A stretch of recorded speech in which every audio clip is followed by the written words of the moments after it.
Please excuse the noise. That is likely my jet engine of a heater turning on. Today's plank purgatory, day 8. There it is. 10 more minutes of plank today.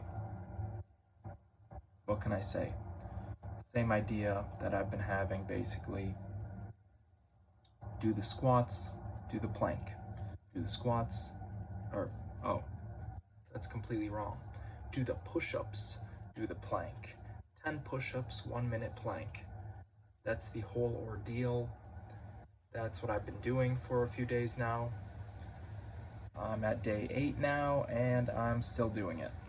So, I will say, today's planks were actually easier for some reason.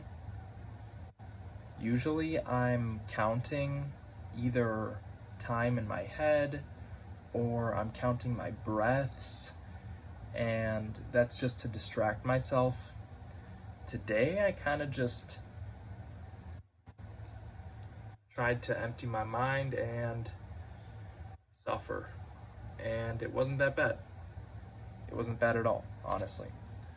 I just kind of held that plank.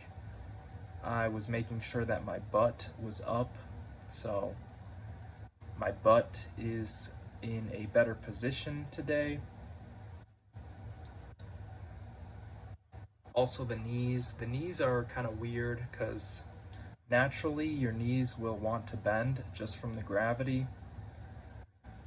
For some reason my hips are totally fine staying up there in that position at the same height level as my shoulders, but my knees definitely want to bend.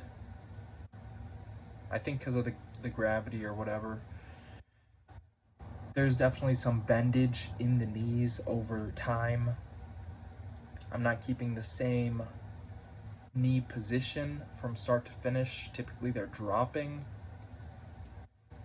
That's the same with my hips. However, today was a bit better watching over some of the footage. I guess I just keep working on this stuff. I guess if I keep planking, eventually I'll have a rock solid plank. As long as I'm trying, as long as I'm working on that, I should develop this as a skill. I noticed something yesterday for the first time. I noticed a vein right at my hip line. There is a point right, it's not in the middle of my, like in between my hips. It's kind of like on the dick root. It's not quite penile. It's pre-penile. It's below the navel, the belly button, and above the penile, somewhere right in the middle. About at the line of my hips, I've got some veins, and I never noticed those before, so maybe that's just from the plank. Maybe that's just from holding this plank, holding that position, and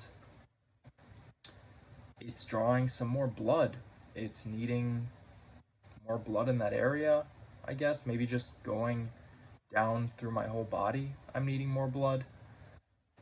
Maybe I'm a little bit leaner. I might have lost a pound or two, and maybe that's why. Maybe I am just more vascular, or it seemed like it. Maybe I was dehydrated. I don't know exactly, but it might be associated with the plank. It makes sense to me that there would be ab development, there would be some more vascularity in the abdominal region due to planking. That seems like fairly common sense to me. So that's what I've kind of been attributing that to, but in the end, I don't really know. I'm just here to do some planks. I am still doing this. I think that if I can keep up the push-ups and the planks, I'll be able to do this for quite a while without getting burnt out yet. Maybe I'll have to transition into like a set of 20 push-ups and then a 2-minute plank just to challenge myself. I don't really know what direction to go in yet with the plank. It's a weird movement. It is unorthodox, just holding that static movement. To me, at least, I can't really think of a practical, real life situation when you might be doing that. The only thing I could think of that comes similar is fighting. While you're fighting or doing martial arts, if it's a striking martial art, you typically will want to tense your abs. If you don't tense your abs, you're going to get hit in that soft meat and you're going to regret not tensing your abs. You're going to take more damage than necessary. So that would be one place that I could think of that kind of is like a plank. You're not always doing that in a fight though. A lot of it, yeah, but not the whole time. You have moments of respite, there's breathing, and no one stays tense the whole fight. If they do, from my experience, it's not a very good sign. So the plank is fairly unorthodox in that sense, the sense that you're not really accomplishing much. You're not really going anywhere. You are doing something. There is something to be said about it, definitely. You're definitely drawing blood to the area. You're definitely tensing those muscles, holding that certain position. Learning the form is a factor of it. I think I brought this up earlier in one of the earlier episodes. Bruce Lee used to do this thing apparently where he would chain a pole to the ground and then he would just pull it. He'd do like curls, but it was chained to the ground, so obviously he can't curl it. He would just kind of really squeeze and tense, and apparently that gave him some explosiveness, or he had attributed it to explosiveness. I don't know what the actual results of that kind of training are. I don't know what it actually does. I'm sure it is bringing a lot of blood to the area. Is it something which can create hypertrophy? Can it make you stronger? Can it grow your muscles?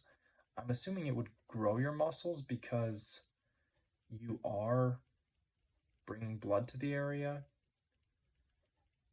However, I don't know if it would make you stronger. Maybe there's something that can't be seen that it does. That seems like the plank to me, honestly. The static hold, the constant tension, time under tension. That's really the only thing I could compare the plank to. Well, multiple things.